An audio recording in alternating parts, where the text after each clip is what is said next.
Jumpa lagi dengan Sidewalk and Street. Jadi ini ceritanya saya ketemu sama kawan. Ini kawan lama yang baru datang dari Ceko.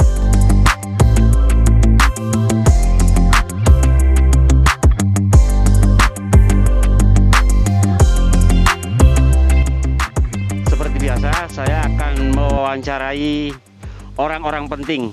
Ya, penting karena memang saya suka kepo, artinya saya selalu ingin tahu, ingin tanya-tanya. Kebetulan ini di samping saya ini ada Mas Ama. Mas Ama ini sebetulnya aslinya keturunan Pekalongan, Jawa Tengah.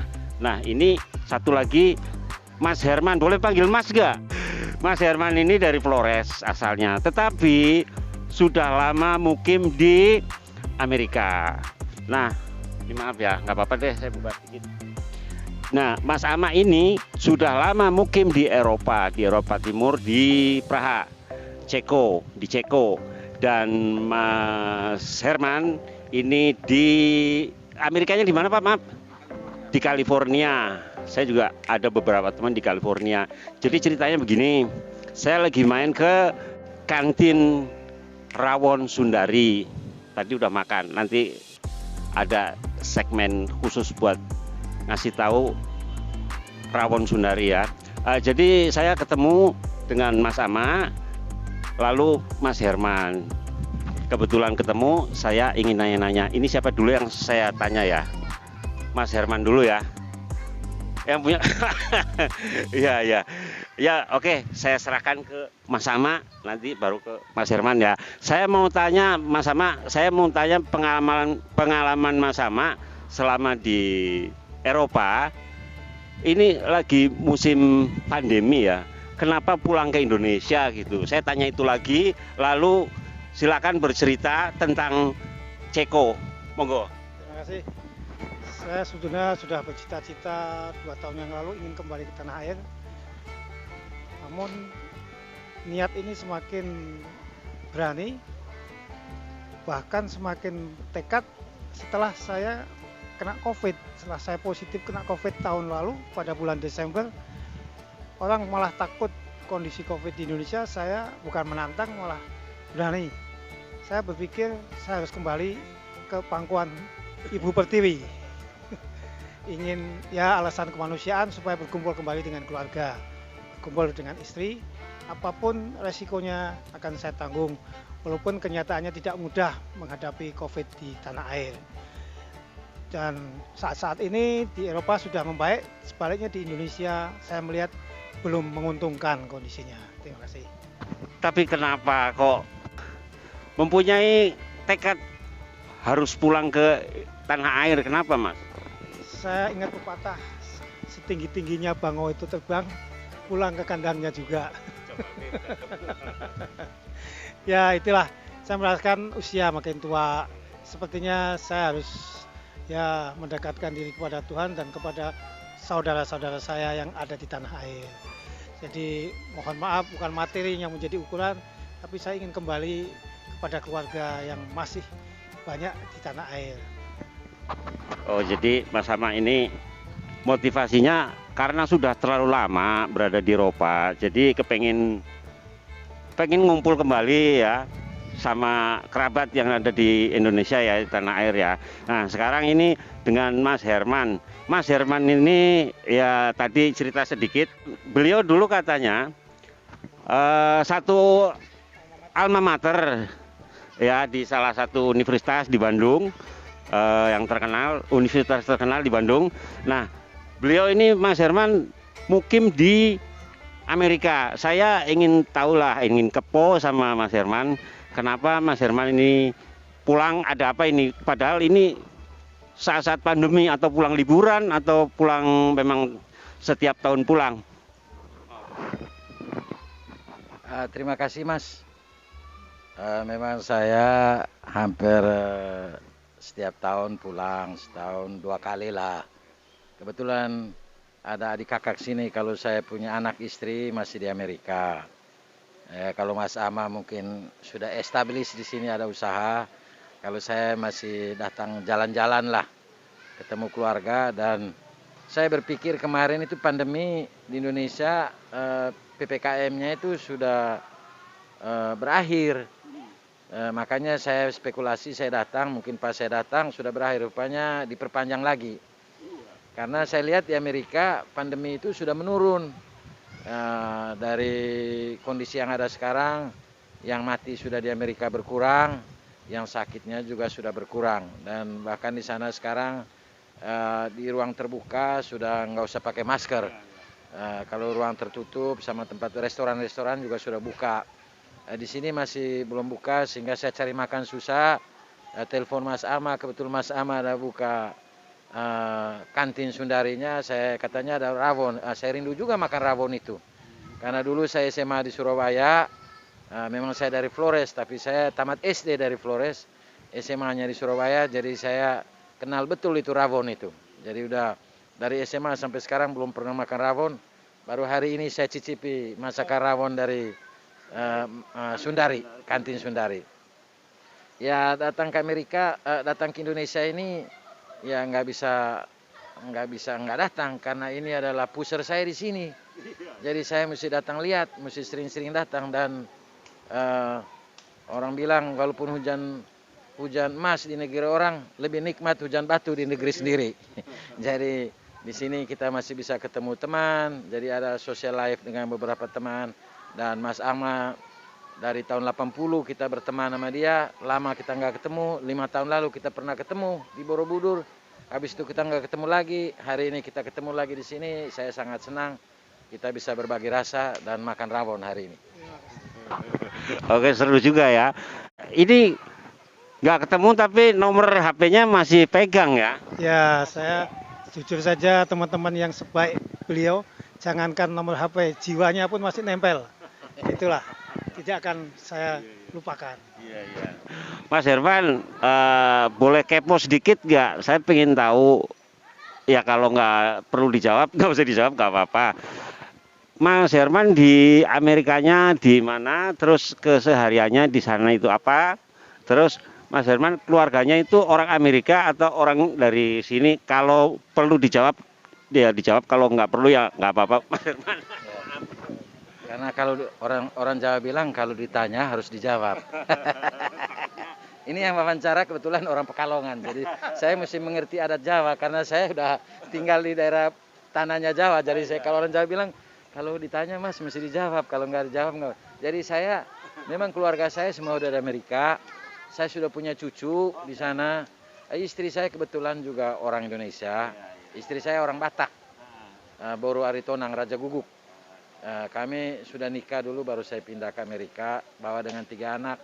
Nah 3 anak saya sudah bekerja semua, 2 sudah menikah, saya sudah dapat cucu 1 umur 4 tahun.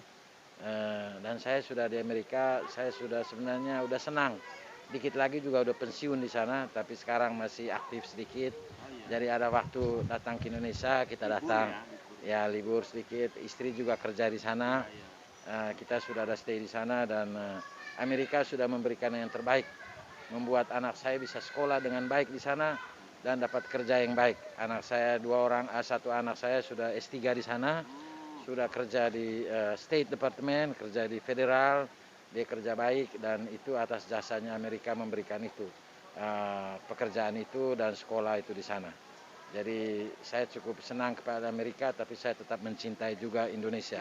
Walaupun istilahnya, walaupun ini negara orang hujan emas dan hujan batu di negeri sendiri, saya tetap cari hujan batu juga karena saya pusher saya masih di sini. Terima kasih. Jadi ngomong-ngomong, Mas Herman ini berangkat ke Amerika itu tahun berapa? Terus kok jadi betah lama sekali kayaknya ya? Ya. Tahun 94 saya ke Amerika. Bersama 3 orang anak masih kecil-kecil. Yang paling besar kelas 4 SD, nomor 2 kelas 3, nomor 3-nya TK-nya di Amerika, Pak. Saya merasa bersyukur saya ke Amerika karena pada sampai sana anak-anak bisa sekolah. Di Amerika itu dari SD sampai SMA, anak-anak itu nggak bayar uang sekolah, Mas. Dan cara memperhatikan dan mendidik anak kecil di Amerika itu, saya kira Indonesia perlu tiru. Guru sangat memperhatikan, makanan juga di sekolah dikasih, dan tiap hari dicek anak-anak. Itu tingkat SD. SD sampai SMA serius sekali diperhatikan. Disiplin. Ya, karena selain disiplin, atensi dari guru terhadap muridnya itu dibimbing secara benar. Saya merasa sangat terberkati saya masuk Amerika, sehingga anak saya bisa mendapat pendidikan yang sangat baik. Itu yang menyebabkan saya akhirnya dari tahun 93 terus menetap di Amerika dan membesarkan anak dan menyekolahkan mereka. Dan mereka mengabdi juga di Amerika, sekarang mereka bekerja di sana. Saya bersyukur. Jadi sebenarnya karena anak-anak sangat diperhatikan di sana, saya merasa berutang budi kepada negara itu yang sangat memberikan saya yang terbaik. Dan biar bagaimanapun juga, dan anak-anak juga masih suka datang berkunjung ke Indonesia, karena mereka lahir di sini. Yang 2 lahir di Bandung, yang 1 lahir di Bali. Dan kami semua orang tua juga merasa bahwa kami tidak mungkin melupakan Indonesia walaupun kami berada di Amerika. Karena Indonesia adalah tanah tumpah darah dan tanah kelahiran, dan anak-anak tahu puser-pusernya mereka juga ditanam di sini. Dan budaya kita di Amerika itu tidak dilarang bahwa kita tetap mempunyai perhatian terhadap bangsa Indonesia. Kita juga aktif dengan komunitas Indonesia di Amerika, karena komunitas di sana itu tetap dihidupkan, dan Amerika mensupport itu. Kalau semua orang yang datang ke Amerika menghidupkan mereka punya budaya, negara Amerika juga menyenanginya. Mereka tidak membatasi, tidak dianggap kita salah, bahkan dianggap itu betul, menambah perbendaharaan kemanusiaan. Karena manusia terdiri dari macam-macam. Jadi mereka kumpul semua dari semua negara di seluruh dunia ada di Amerika, dan diberi kesempatan membuat sesuatu yang baik di Amerika, dan membuat sesuatu yang sekolah yang baik, bekerja yang baik. Mereka sangat menghargai. Dan mungkin kita harus pelajari di sana, mungkin lembaga pendidikan di sana dari SD sampai SMA, mungkin Indonesia perlu belajar di sana sistemnya. Karena mereka lulus dari sekolah, rata-rata keluar dari universitas itu pasti bisa dapat kerja dan pasti bisa bekerja. Dengan kualitas kerja apa saja, dengan jurusan apa saja. Kalau kita di sini perlu banyak mungkin melihat itu lembaga pendidikan kita. Saya lihat di beberapa daerah itu berbeda-beda. Yang dari SD sampai SMA itu ya kurang lah, masih terlalu bervariasi. Kelihatan intervensi pemerintah dalam pendidikan itu masih jauh. Kalau di sana memang intervensi pemerintah itu serius dan memang dibiayai benar. Nggak bayar uang sekolah, Mas, dari SD sampai SMA. Tapi kan khusus yang sudah berkewargaan negaraan sana ya. Kenapa? Kewarganegaraan sana. Oh enggak, urusan sekolah itu urusan sendiri. Mereka tidak urus warga negara. Oh gitu. Warga negara itu urusan imigrasi. Sekolah itu wajib, anak-anak umur sekolah itu wajib sekolah di sana. Mereka tidak tanya warga negara. Walaupun warga negara asing. Walaupun dia bukan warga negara Amerika. Nanti diproses karena dianggap itu yang mereka bilang itu the young generation is future of country. Anak muda itu, termuda itu adalah masa depan dari bangsa, masa depan dari bangsa, bangsa apa saja di dunia ini. Jadi perlu dikasih pendidikan. Pendidikan memperhatikan Iya. Karena pendidikan dianggap itu adalah suatu investasi yang sangat berharga dari yang tingkat TK sampai dengan universitas. Mereka melihat pendidikan adalah investasi. Sedangkan kita punya pendidikan untuk membuat orang pintar, untuk bisa sekolah. Mereka tidak hanya sampai sudah naik 1 digit. Jadi pendidikan tidak hanya membuat orang pintar, tapi pemerintah itu adalah investasi bagi bangsa. Itu pendidikan. Kita belum sampai ke situ. Kita masih untuk mengenal orang, bisa baca, untuk mengenal sesuatu, untuk lebih banyak untuk sekolah supaya orang pintar. Kalau di sana sudah berubah, naik digitnya. Pemerintah melihat pendidikan adalah investasi. Investasi negara terhadap bangsanya. Jadi itu bedanya. Terima kasih, Mas. Luar biasa. Saya jadi kebingungan sendiri ya. Mau nanya apa? Pokoknya luar biasa. Ini Mas Ama tambahin apa lagi?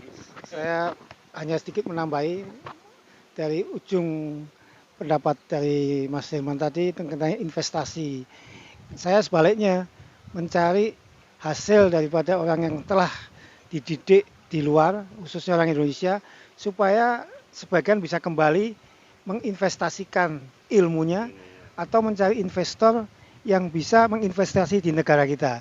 Jadi ada sangkutannya bagaimana memanfaatkan warga negara Indonesia ataupun mencari investor asing untuk ikut membangun di negara kita. Demikian, terima kasih. Kayaknya cukup jelas ya dari Mas Herman, dari Mas Ama ini sudah bercerita panjang lebar. Oke, terima kasih. Assalamualaikum.